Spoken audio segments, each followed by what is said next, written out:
Capítulo 1, versículo 24, capítulo 24, versículo 1, dice: cuando Jesús salió del templo y se iba, se acercaron sus discípulos para mostrar los edificios del templo. Y respondiendo él les dijo: ven todo esto, de cierto les digo que no va a quedar aquí piedra sobre piedra que no sea derribada. La primera aplicación era la aplicación a unos años inmediatos de ese discurso. El pueblo de Israel se jactaba de este templo, era el segundo templo. El primero fue el templo que edificó Salomón. El pueblo de Israel fue rebelde y vinieron los babilonios, se lo llevan cautivos al reino de Judá, al reino de Israel, lo barren y lo dejan en su tierra y destruyen el templo, pero regresan. Sí, vemos Nehemías, regresan, reconstruyen el templo, y la característica de este templo dice que la gloria postrera era mayor a la primera. La gente que vio el primer templo veía el segundo y decía: esto está aún más glorioso. Y hay toda una enseñanza espiritual en ese trasfondo, pero no me voy a meter a ello, sino que ellos estaban orgullosos de su religiosidad. El templo para ellos representaba lo espiritual, físicamente hablando. Como hoy muchos cristianos nos tenemos ubicados que la iglesia no son cuatro paredes, que la iglesia no es un lugar físico o un santuario, la iglesia somos nosotros, el cuerpo de creyentes reuniéndonos. Dicho sea de paso, subí un video en el WhatsApp, una predicación en la mañana del pastor Alejandro Escobedo. Escúchenla, tienen tarea de escucharla, es de mucha bendición. Pero Jesús ve y le dice: este templo que ustedes ven, que ahorita se sienten orgullosos, que para ustedes es un referente espiritual y físico, va a llegar el momento donde no va a quedar piedra sobre piedra de este lugar. Y eso se iba a cumplir de una manera muy práctica. 40 años después, en el año 70, el emperador Tito vendría e iba a destruir por completo el templo de Jerusalén. Del templo de Jerusalén actualmente solo queda un muro, la parte posterior, ¿sí? Toda la parte posterior, que hay que recordar que Jerusalén es un monte, es una montaña, es una ciudad que está en montaña, y toda la parte posterior que era el templo, y eso bajaba por todo lo que era la montaña, es lo único que queda físicamente. Y es el muro de los lamentos. Es donde los judíos hoy en día hacen un ritual de rezo. Siguen ganchados a la piedra, ¿me entiendes? Siguen ganchados al monumento. Y Jesús les dice: va a llegar un momento donde no va a haber piedra sobre piedra. Y tiene que ver con el cumplimiento en el año 70, pero tiene que ver con últimos tiempos también. Entonces dice: estando sentado en el monte de los olivos, los discípulos se le acercaron aparte, diciendo: dinos cuándo serán estas cosas y qué señal habrá de tu venida y del fin de la era. Aquí dice siglo, pero la palabra original es era, ¿ok? Por eso tú vas a ver en la Biblia muchas veces que Jesús dice: en este siglo o en el venidero. Y no se refiere a siglo como lo entiendes tú y yo, un periodo de 100 años, sino como una era, la era actual y la era por venir, eterna, ¿ok? Pudiéramos usar la palabra etapa, temporada. La palabra original es una era, en inglés es ages. Entonces es el fin de los tiempos, es end of times o end of ages, el fin de las épocas. Y Jesús responde, les dijo: miren que nadie los engañe. Los discípulos dicen: dinos qué señales habrá. Es bien importante porque dice la palabra, Jesús mismo dice que para en sí el punto exacto de la segunda venida de Cristo nadie la sabe. Dice: solo mi Padre, ni a mí aquí ahorita para revelárselos a ustedes me ha sido dado. Entonces, cuando alguien les diga, cuando tú veas un profeta, un ministerio que cita épocas específicas de la venida de Jesús, tú ya sabes que eso es un charlatán. No sabemos la hora, no sabemos el momento, pero sabemos señales que indican que está próximo. Y Jesús siempre lo asociaba con una tormenta, como cuando va a llover, que tal vez tú no sabes el punto exacto en el que cae la primera gota o el aguacero, pero sí estás viendo que se empieza a nublar, sí estás viendo que empieza a ser norte, ¿verdad? Todas las mamás, ay, la ropa, ¿verdad?, que dejé tendida ya está haciendo norte. Ves hormiguitas por todos lados, ves señales que te indican viene una lluvia. De la misma manera, di conmigo, viene una tormenta. Porque lo que viene no es una lluvia, es una tormenta, es un huracán destructivo, ¿ok? Y no es por ponerte miedo, pero tenemos que llamarle a las cosas como son. Hay una mentalidad del cristiana también que es falsa, que es las cosas se van a mejorar. Eso es antibíblico. Si tú crees que las cosas conforme pasan el tiempo se van a mejorar, es que tú no sabes lo que la Escritura dice. La maldad va a empeorar. La iglesia va a tener un poder mayor, ciertamente, pero en el mundo las cosas no van a mejorar, van a ir en declive. ¿Ok? Bueno, entonces Jesús dice, miren que nadie los engañe. Esta primicia es bien importante. El saber últimos tiempos es para no ser engañados. Dice, vendrán muchos en mi nombre diciendo yo soy el Cristo, y a muchos se engañarán. Oirán de guerras y rumores de guerras, miren que no se turben.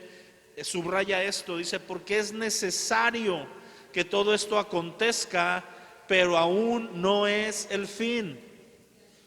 Es necesario que esto pase, pero aún no es el fin. Mira, la primera vez que yo tuve un encuentro cercano del tercer tipo con la Tercera Guerra Mundial fue por ahí de el 2001, cuando fue lo de las Torres Gemelas en el 2001, el 11 de septiembre del 2001. Yo tenía 4 meses de cristiano, yo me convertí en junio. Entonces junio, julio, agosto, septiembre. Y en septiembre yo me acuerdo que yo estaba en la escuela, yo estaba en odontología, no teníamos nada que hacer, estábamos sentados así en la sala de espera esperando disque pacientes. Y prenden la tele, estábamos viendo a ver qué salía en la mañana y no había nada, todo el programa era las Torres Gemelas. Y yo me acuerdo que lo prendí cuando apenas había impactado un avión y yo vi en vivo el segundo. O sea, estábamos viendo y de repente, ¿pero qué es esto? ¿Qué es aquello? Y empezaron la gritería y pum, y el segundo avión. Y todo ese mes, todas las iglesias de todo el mundo predicaron últimos tiempos. Sí, y unos versículos ahí aplicados proféticamente de que el cazador y con las armas. Yo me acuerdo que el pastor Herzl, pues aparte siendo él americano, ¿verdad? Y aparte el pastor del pastor Herzl, John Hagee, que es un pastor muy prominente en Estados Unidos en toda esta situación de Israel y las guerras, hablaban mucho de técnicas, de cómo las profecías se cumplían a través de la tecnología. Hay unos rollos acá, algunos aplicables, otros no. Pero yo me acuerdo que el panorama, la gente cristiana que yo tenía cerca estaba con miedo y con terror de que van a atacar a Estados Unidos y México está al lado y ya nos vamos a morir todos. Y entonces de repente el apocalipsis se va a soltar y en serio la gente decía, ya casi estaba viendo a los 4 jinetes volando afuera. Había películas, todo. Y yo me acuerdo que en ese mismo momento yo estaba leyendo el Evangelio y curiosamente estaba leyendo Mateo, de pura churra si quieres, y vi ese versículo que decía, habrá guerras y rumores de guerras, pero tranquilo, no es aún el fin, pero sí es necesario que ocurra. Entonces, ¿cuál es nuestra situación ante una tercera, cuarta guerra mundial, quinta guerra, una bomba nuclear? Todo lo que tú veas no es caer en desesperanza, es entender que es parte del guión. Es parte del guión, tiene que ocurrir, pero aún no es ni siquiera el inicio de todo el final. O sea, todavía vienen más cosas, es parte de lo que va a venir, guerras y rumores de guerras. Tengo oyendo también de más niño aún, antes de esa, la del Golfo Pérsico, con Saddam Hussein. Y si me entiendes, y más antes de eso, la guerra de las galaxias, pero bueno, esa es otra historia, ¿verdad? Y el año 2000 también, ok.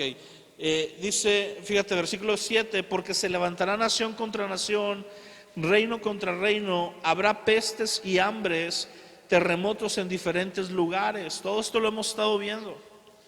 Todo esto será el principio de dolores. Di conmigo, el principio. O sea, todo el marco de fin de los tiempos, estas cosas que estamos leyendo, son lo que va a ir marcando que apenas va a comenzar. No es el final. Cuando tú ves los terremotos, cuando tú ves las guerras, cuando tú ves el hambre, no es que ya se está acabando el mundo, es que apenas empezó los créditos de la película. ¿Sí me entiendes? Vas a ver una película, la prendes y ¿qué es lo primero que sale?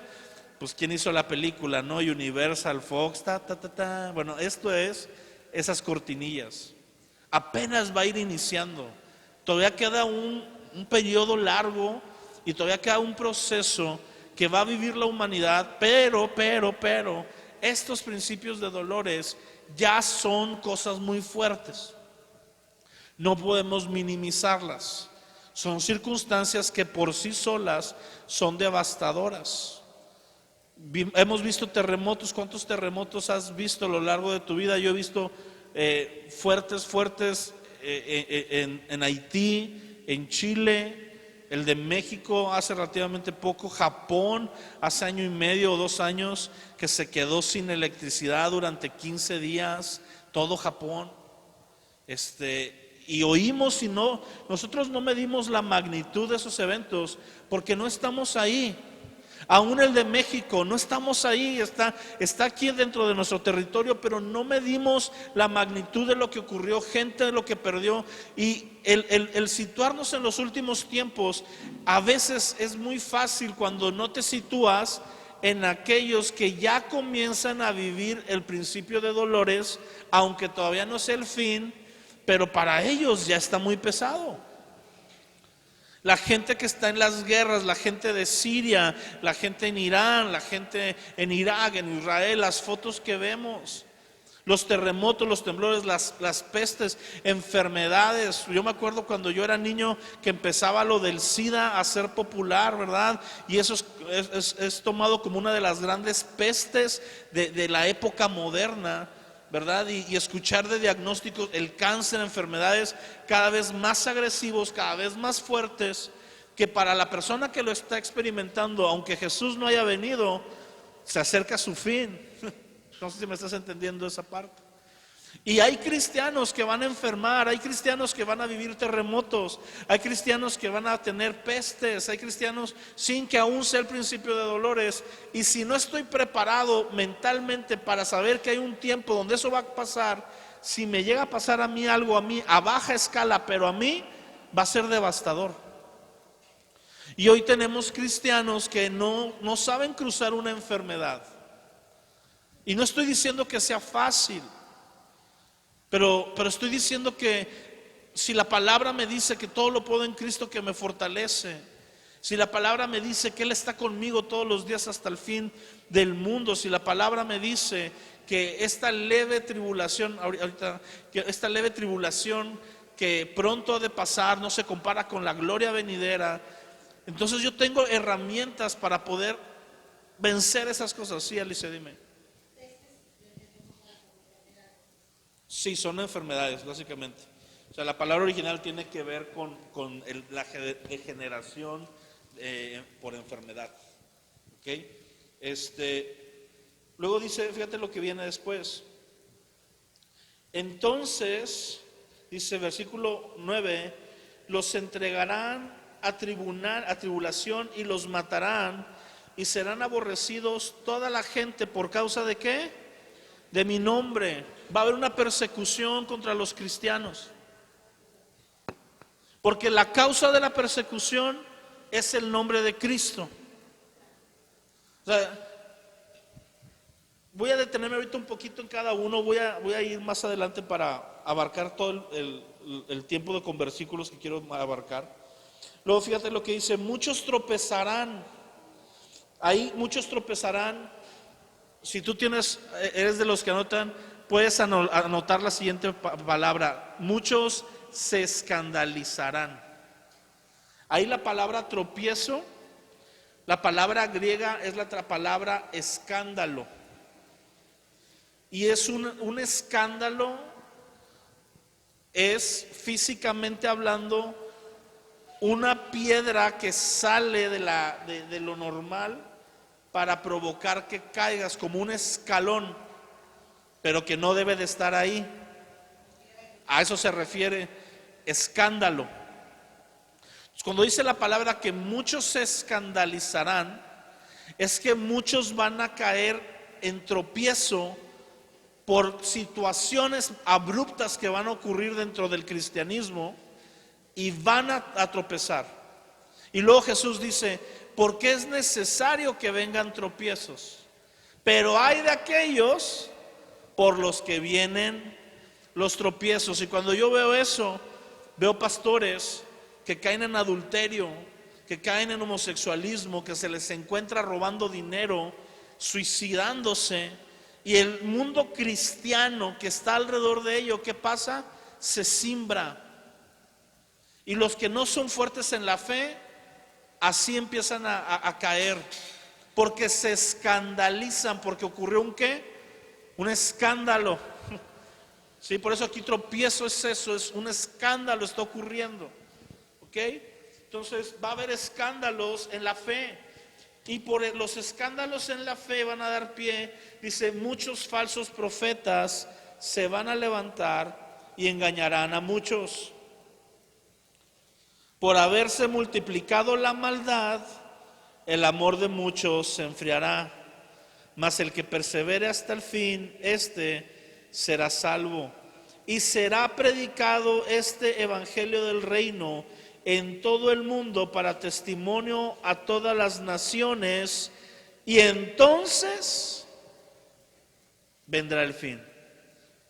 ¿Te fijas lo que la lista que dio el Señor Jesucristo para decir cuándo podemos estar esperando el fin? ¿El punto culminante cuál es? No. Lo acabamos de leer, iglesia. El evangelio se predicará en todo el mundo. Cuando el evangelio se ha predicado en todo el mundo, a partir de ahí podemos nosotros decir, ya estamos entrando en lo último. Viene la gran tribulación, viene un periodo de la gran tribulación.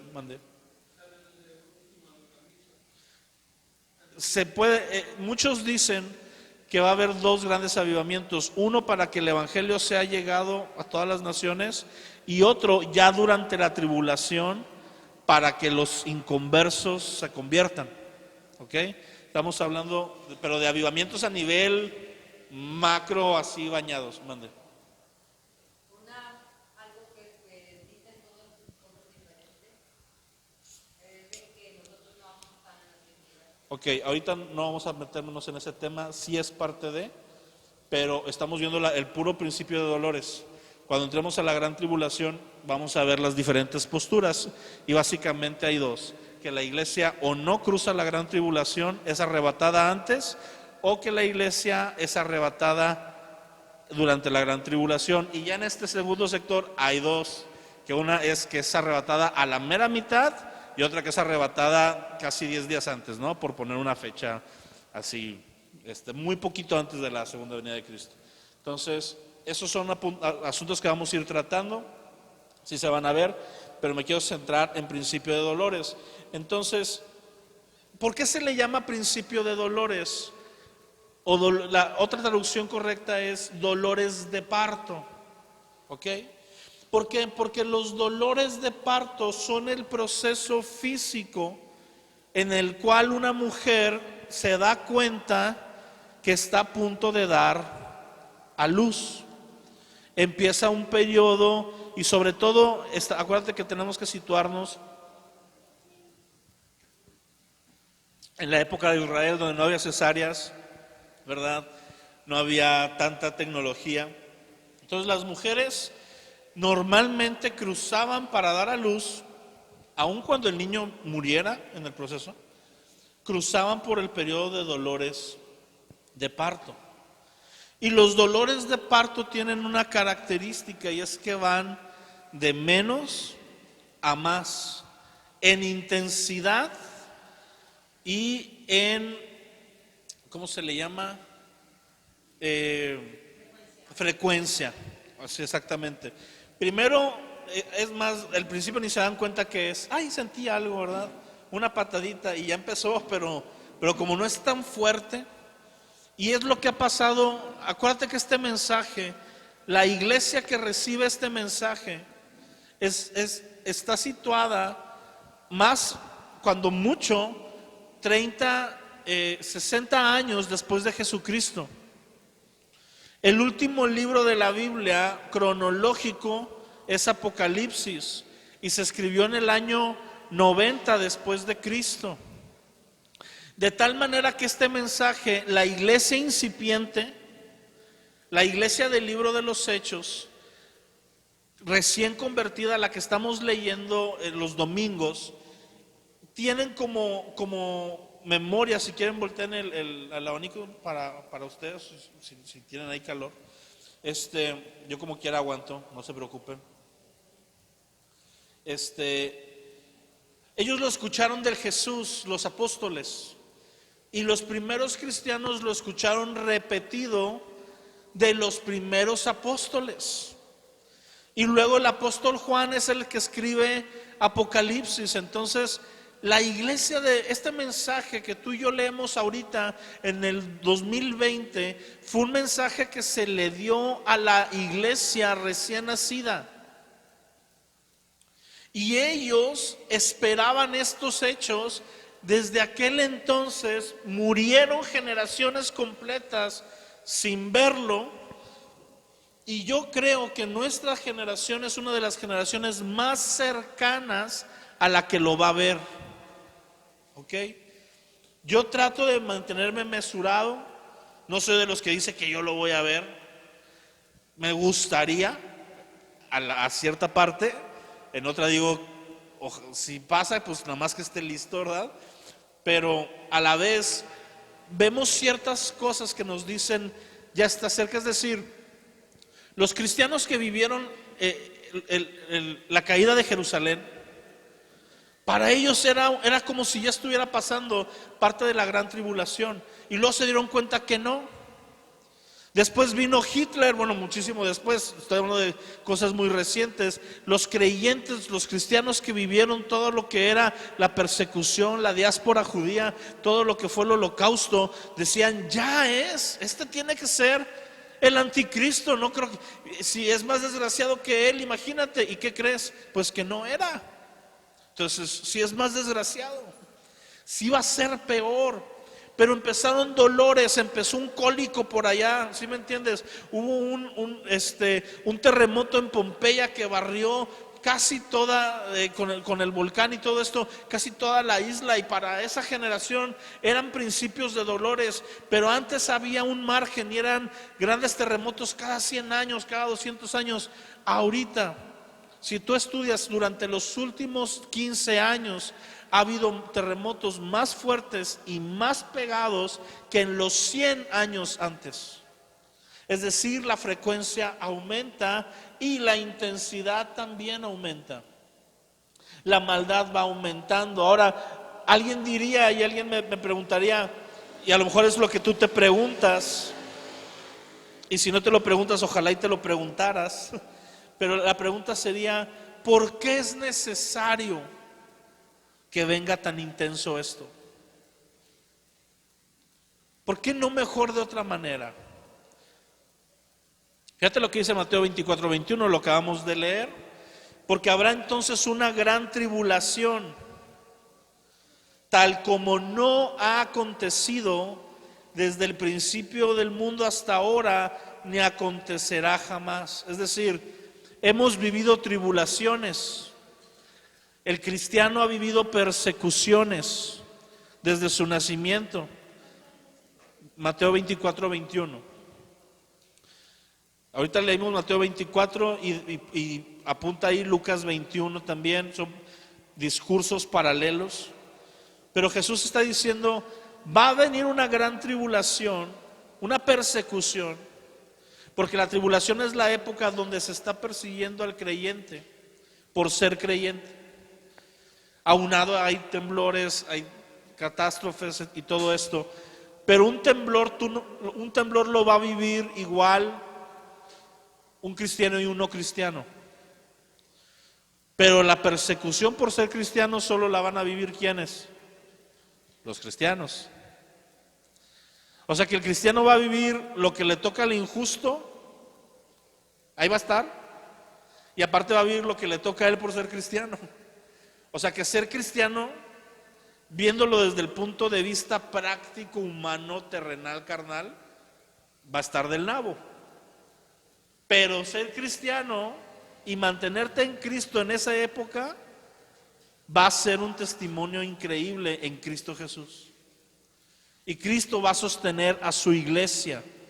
Yo lo que quiero que entiendas, antes de que empieces a entrar en miedo y pánico, es que este proceso lo cruzamos de la mano de Dios y con Dios infundiendo aliento y con el Espíritu Santo sosteniendo a los santos para que no claudiquen en medio de esta persecución. Sin embargo, yo tengo que hacer mi parte hoy, y es estar listo, traer madera para construir mi barca, para estar en el momento del juicio, yo preparado, haciendo mi parte y dejar que Dios haga lo sobrenatural.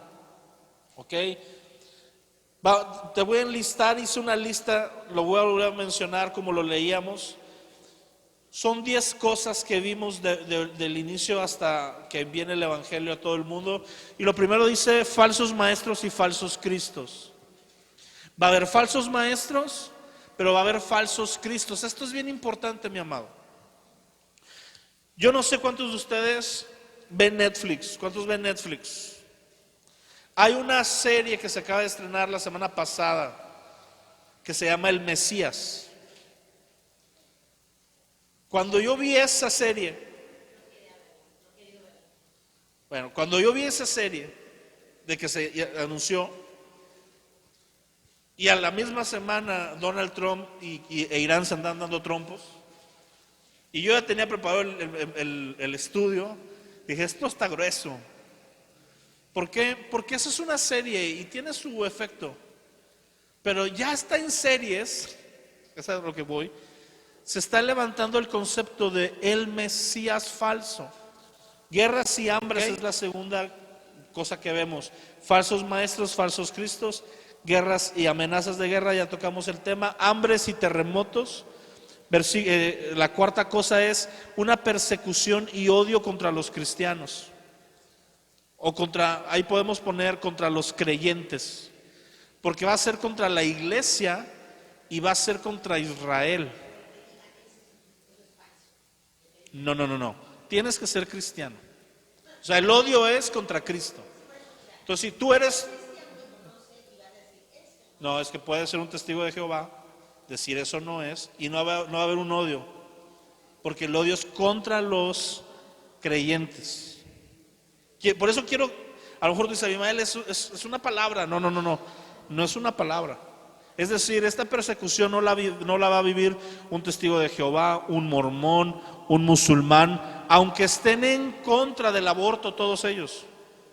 Porque hoy hacemos un frente común con el catolicismo, con los más, gente tradicional y todo eso, porque estamos en contra del aborto, estamos en contra del matrimonio igualitario, estamos en contra de la disfunción de la familia, y eso nos hace unirnos. Y pensamos que somos cristianos todos, y no es cierto, no somos cristianos. Unos somos cristianos y defendemos el mismo punto que alguien más, pero esa persona no tiene a Cristo, y aunque defienda este punto, a la hora de cómo esto es una espada que se va a ir afilando. Acá abajo la espada caben muchos, pero entre más se afila, más se define quién sí y quién no. De tal manera que vuelvo a lo mismo, no es el que esté en contra de lo malo, es el que sea hijo de Dios el que va a ser perseguido. Católicos no van a ser perseguidos, porque los católicos están ahorita en un movimiento de ecumenismo donde están abrazando a todas las religiones por igual.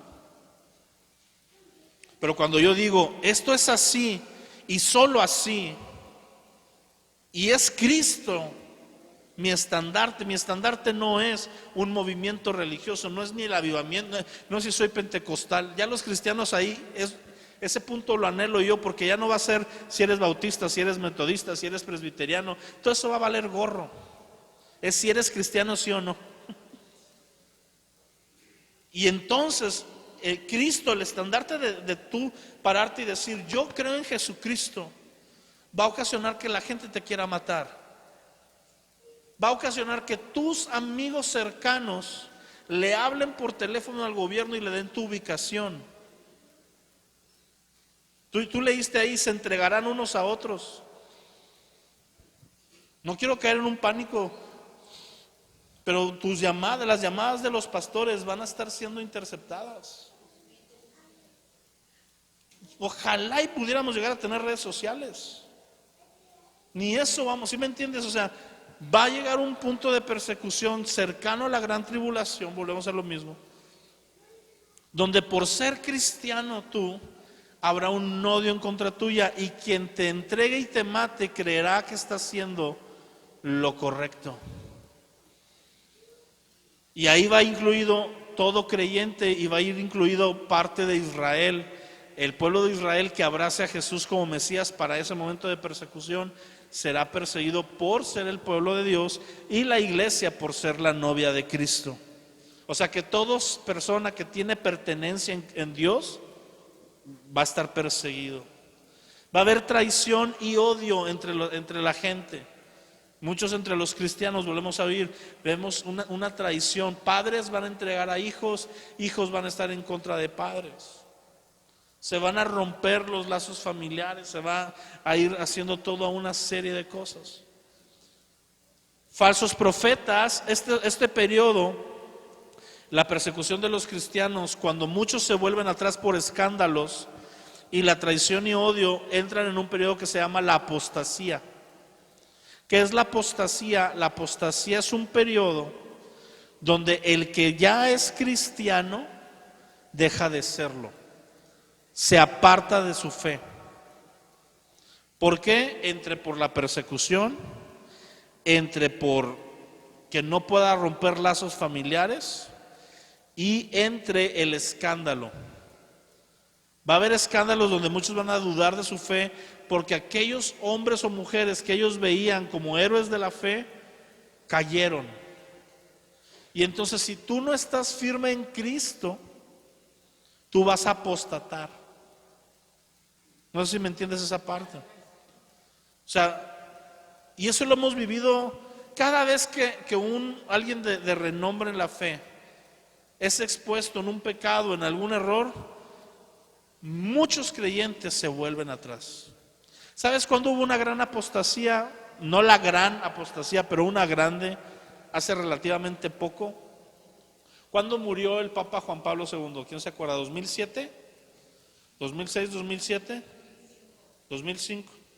Yo conozco gente ex cristiana que por el impacto que tuvo su muerte y cómo el pueblo católico a ese papa sí le lloró y se unió y hubo un clamor y gente empezó. Yo conozco gente que dijeron: Abimael es que era lo mejor, y la verdad está allá, porque es mucha gente la que está ahí, y dejaron su fe cristiana por el papa que se murió ya. O sea, ya no estaba vivo el hombre, tuvo más impacto muerto, para que gente, pastores, gente renunció a su iglesia porque fueron tocados por un movimiento de masas. Y ahora no era persecución, era simplemente una atracción hacia otro punto, porque somos seres movidos por masas nosotros como humanos. ¿Sí me entiendes eso? ¿Por qué se ponen gobiernos populistas en medio de las naciones? Porque mueven masas. ¿Por qué hay un Hitler que hace lo que hizo? Porque movía masas. ¿Por qué Stalin? Porque movía masas. De la misma manera va a haber un movimiento de masas para sacar sacar de la fe al cristiano, y parte de lo que va a ser por la persecución, pero parte va a ser por una falsa doctrina que se va a levantar al final. Y yo como cristiano tengo que estar, la única forma, escúchame bien esto, de yo estar listo para hacerle frente a la falsa doctrina, es conociendo la sana doctrina y conociéndola bien. Cuando estaba viendo El Mesías, la serie, una de las partes que más miedo me da, o más así como escozor, es que el que le está ayudando en parte de su ministerio es un pastor cristiano que estaba a punto de quemar su iglesia porque tenía un periodo así de depresión, necesitaban lana, iba a quemar la iglesia para cobrar el seguro, ¿sí? Porque no tenían lana, su familia, su ministerio estaba ya decaído. Y cuando iba a quemar la iglesia hubo un tornado que devastó parte de la iglesia, les pagaron el seguro, y en el tornado apareció el Mesías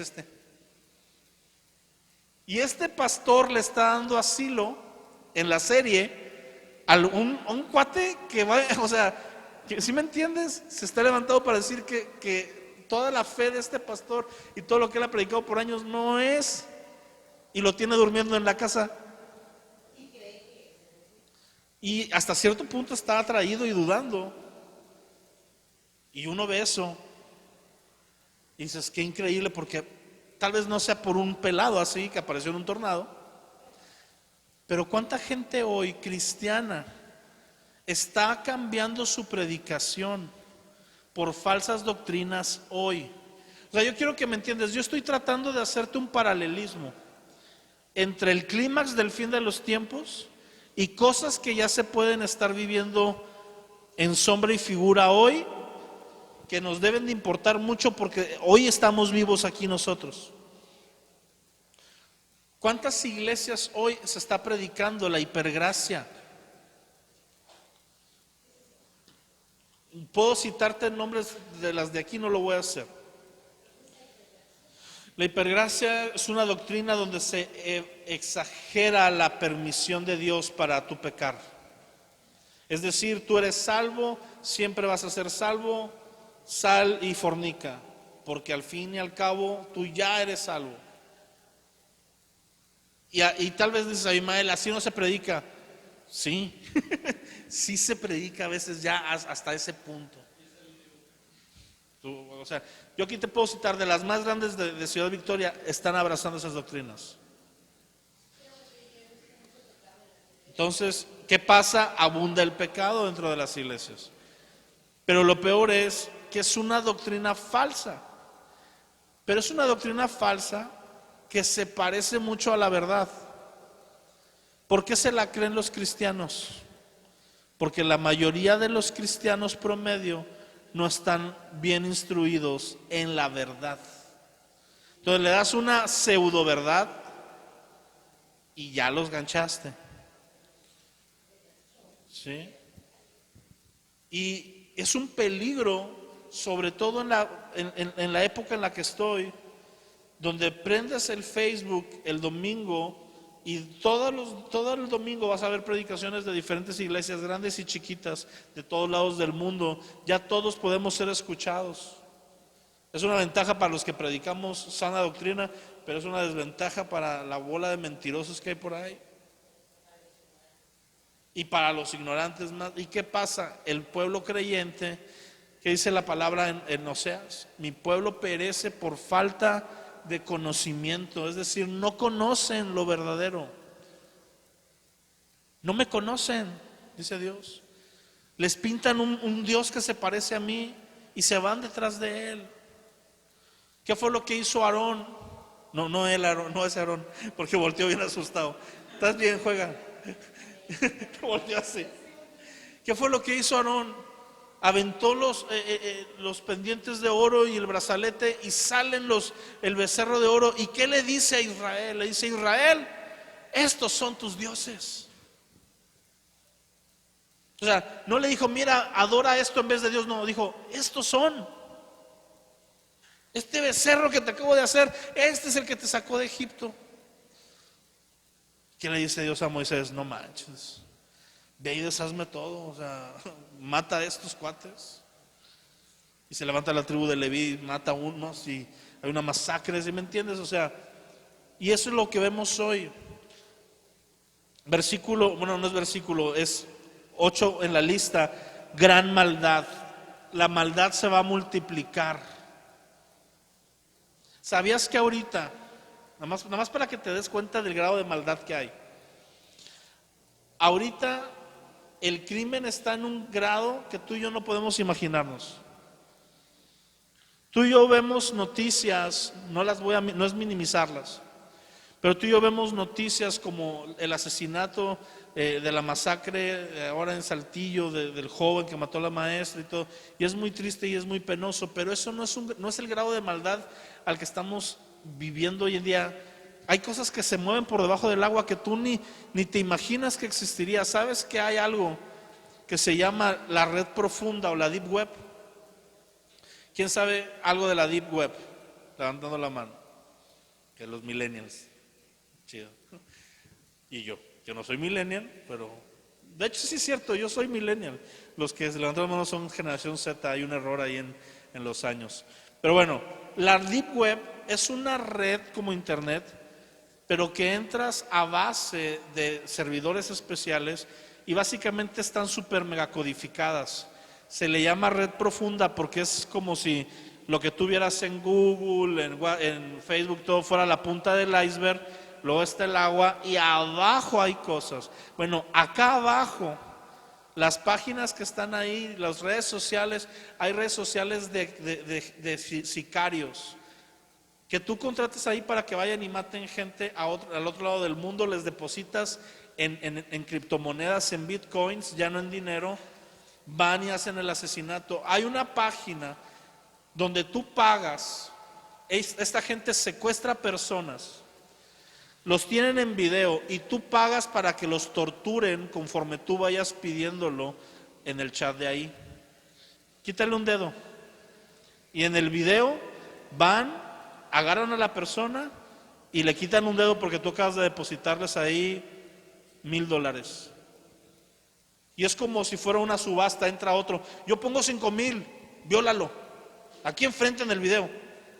Y todo eso está ocurriendo con mujeres que están siendo secuestradas de los países europeos, con niños, con ancianos, con gente vulnerable.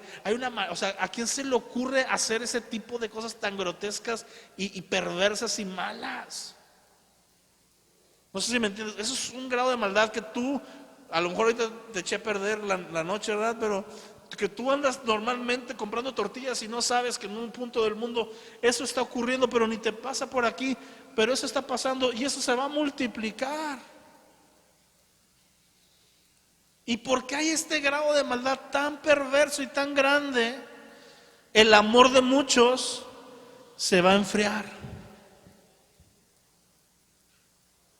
Y entonces viene a ser predicado el evangelio. Pregúntame si las naciones no están en un punto y llegarán a un punto como si fuera de ebullición, donde el trato de Dios tiene que ser extremadamente severo. Porque comencé con una pregunta: ¿por qué va a ser tan fuerte? ¿Por qué no nada más una sacudidita, 2 cachetadas, que truene desde el cielo bien fuerte, que Dios diga ¡ya estuvo! Y ya todos se paren? Porque eso no basta para la generación y la perversión que va a llegar a ese punto. Porque si no se han detenido con lo que hemos ido viendo hasta ahorita, es como un niño malcriado que lo dejaste ser malcriado y no lo dominaste con el coscorrón. A mí mi mamá me dominaba con la pura vista. ¿Sí me entiendes? Nada más me torcía los ojos, ya sabía yo que algo iba a pasar malo. Ya cuando agarraba la chancla, ya era otro nivel, ¿sí me entiendes? Y hoy los papás retan a los jóvenes, perdón, los hijos a los papás, les dicen de groserías. Niños chiquitos le pegan a los papás cuando no le dan el regalo, los cachetean. Yo digo, ¡ah, la bestia! O sea, ese grado es porque han sido permisivos. Y Dios no ha sido permisivo en el sentido de indisciplinado, pero ha permitido que nos vayamos en nuestro declive. y el sacudimiento va a ser muy fuerte. En Joel 2, del 1 al 3, apunta a Joel 2, te lo voy a leer para comenzar a terminar.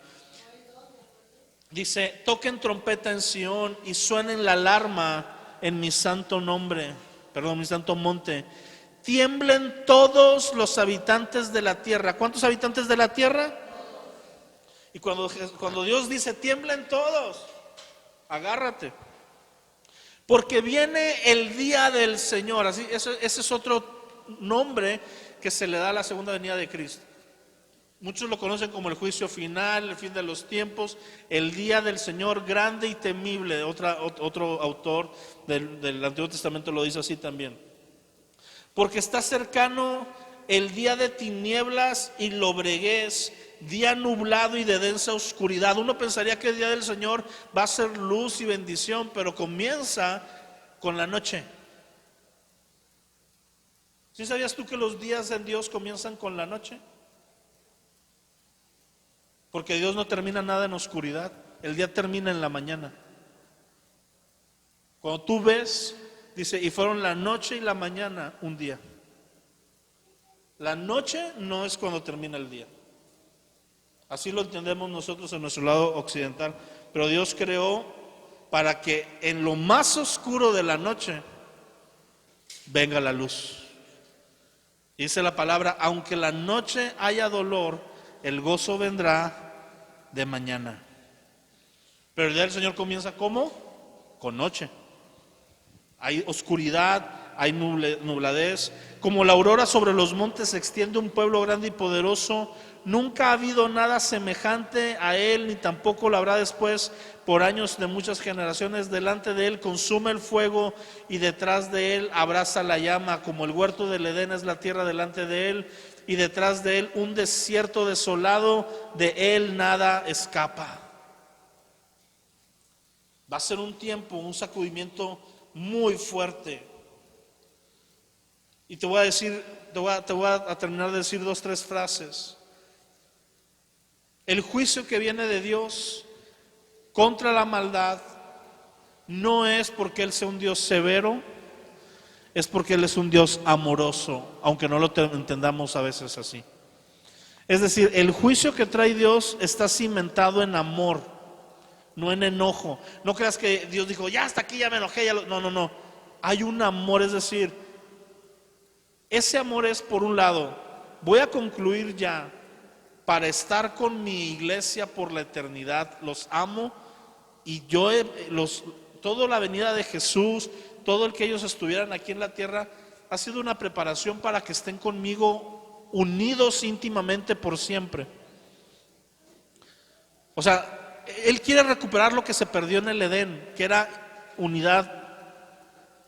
Adán tenía unidad con Dios, el pecado la quitó, viene Cristo a restaurarla, y la plena restauración es cuando Él regrese. O sea, Él no vino para que tuvieras una vida bonita. Él vino porque te ama y quiere intimidad contigo por lo eterno. Es un concepto totalmente distinto. Y el traer esto a los últimos tiempos es decir, quiero estar con mi iglesia, y si para eso necesito barrer la maldad que hay, y la maldad es tan grande que necesito hacerlo con una exhibición de poder de esta naturaleza, lo voy a hacer. ¿No te has puesto a pensar del otro lado de la moneda? Siempre pensamos del lado que estamos nosotros, que es en Cristo. Pero ¿te has puesto a pensar en qué sintieron los egipcios cuando el pueblo de Israel estaba cautivo y Dios lo estaba liberando? No sé si me entiendes eso. O sea, los granizos que cayeron gigantes y mataron a sus ganados, porque el faraón decía, no los dejo ir. Y era Dios actuando a favor de ¿quién? De su pueblo, de nosotros. Pero el inconverso, que es Egipto, estaba pasando las duras, porque Dios los estaba destruyendo. Y esa es la postura, no se arrepentían, odiaban más. Y esto va a pasar con las naciones. Egipto, la liberación de Israel, es una sombra y figura de últimos tiempos, de Dios trayendo juicio sobre la tierra que van a afectar a todos, pero que los más severos van a pasar por alto de los creyentes y van a afectar solo a los no creyentes, para traernos a liberación a la tierra de promesa donde vamos a estar con Él por siempre. Es un círculo, es una sombra y figura de nuestra salvación en la cruz, pero también de la salvación en últimos tiempos. Escucha esto, la tierra no está preparada para que Jesús la gobierne. Y parte de esta destrucción es purificarla para que esté lista. La iglesia pasará por un tiempo de ser purificada, con eso termino. Te voy a encargar una tarea de aquí a la próxima semana y hazla por favor, no me la vas a entregar ni nada. Lee el libro de Esther, despacito, así como diría Luis Fonsi, ¿sí? Lee despacito el libro de Esther de aquí a la próxima semana. Porque la iglesia es una figura en el libro de Esther de ser una iglesia que va a ser purificada, hermoseada y preparada para liberar de juicio al creyente cuando venga el juicio. Y después vamos a hablar, por eso quiero que lo leas, porque los temas son tan extensos que no puedo leerte Esther en medio de dos temas, ¿me entiendes? Entonces, tu tarea es durante estos estudios de últimos tiempos, como te diga, lean estos pasajes, léanlos, apréndanselos, meditan los que estén en tu mente, para que cuando vengas aquí y los abarquemos, puedas decir, era esto.